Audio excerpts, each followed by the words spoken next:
जय श्री कृष्ण, जय श्री राधे। ओम भगवते वासुदेवाय नमः। आप सभी को आवल की 11 की बहुत बहुत शुभकामनाएं।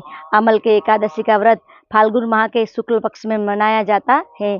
इसे आमल की एकादशी, आवल की 11 या रंग भरी एकादशी भी कहते हैं। इसी दिन आंवले के वृक्ष की पूजा की जाती है, क्योंकि आंवले के वृक्ष में स्वयं माता महालक्ष्मी विराजित होती है। आंवले का वृक्ष भगवान विष्णु को अत्यंत प्रिय है। अमल के एकादशी के दिन भगवान विष्णु की पूजा भी आंवले के वृक्ष के नीचे करनी चाहिए। भगवान विष्णु को आंवले अर्पण करने चाहिए। भगवान विष्णु को आंवले अर्पण करने चाहिए और आंवले की परिक्रमा करनी चाहिए। ऐसा करने पर भगवान विष्णु और माता महालक्ष्मी की हम पर असीम कृपा उतरती है। कहते हैं कि आंवल के एकादशी का व्रत करने पर 1000 गायों के दान करने पर जो हमें पुण्य फल की प्राप्ति होती है, वही पुण्य फल एक आंवल के 11 का व्रत करने पर हमें प्राप्त होता है। तो हमें आंवल के 11 का व्रत अवश्य करना चाहिए। माता महालक्ष्मी और भगवान विष्णु की कृपा हमें प्राप्त करनी चाहिए। आंवले की परिक्रमा करे, उसकी पूजा करे, भगवान विष्णु को आंवले अर्पित करे और स्वयं भी आंवले खाए। इसी दिन आंवले के दान पुण्य का भी बहुत महत्व है।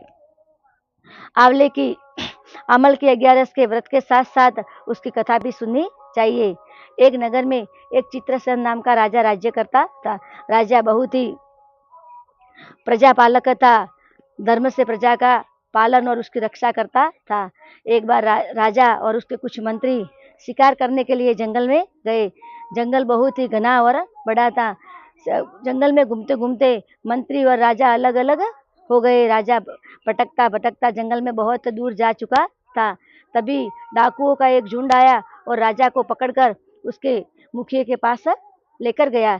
जब मुखिया ने देखा ये कोई बहुत बड़े राज्य का राजा और बहुत ही लक्षण वाला व्यक्ति है, तो हमें उसकी बलि दे देनी चाहिए, जिससे हमारी माता हम पर प्रसन्न होगी।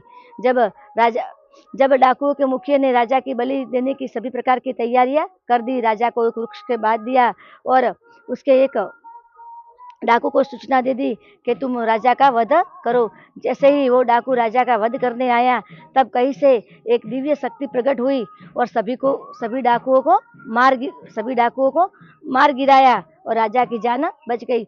जब राजा की आँख खुली तो राजा ने देखा कि चारों तरफ सभी डाकू मरे पड़े थे। डाकुओं का मुखिया भी मरा पड़ा था। तब राजा ने भगवान का बहुत बहुत शुक्रिया किया कि प्रभु, तुमने मेरी रक्षा की, तुमने मेरी जान बचाई।